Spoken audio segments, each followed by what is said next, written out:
হাসরের ময়দানে যখন যাব, সেদিন আপনি বুকের মধ্যে হাত দিয়ে থাপ্পড় দিয়ে দিয়ে বলতে পারবেন, আমি নবী রহমতুল্লিল আলামিনের উম্মত। আপনি কল্পনাও করতে পারবেন না, আপনার আমার যোগ্যতা না থাকা সত্ত্বেও রব্বুল আলামিন নবী রহমতুল্লিল আলামিনের খাতিরে আপনাকে আমাকে কোথায় পৌঁছায় দিয়েছে।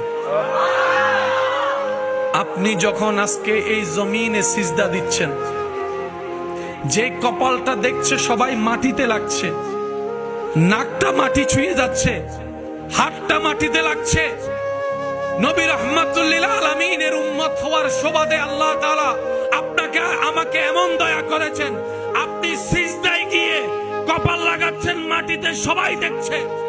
রব বলে যে না, আমার বান্দার কপালটা মাটিতে নেই, আমি রবের দরবারে, আমি রবের দরবারে।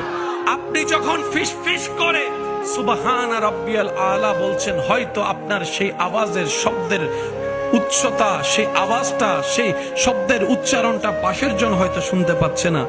রব বলে যে দেখ জিব্রাইল, তুই জিব্রাইল সিদরাতুল মুনতাহা পর্যন্ত তোর সীমানা শেষ, কিন্তু আমার বান্দার আওয়াজ দেখ সুবহান রাব্বিয়াল আলা, আরশ পর্যন্ত শোনা যাচ্ছে, আরশ পর্যন্ত শোনা যাচ্ছে।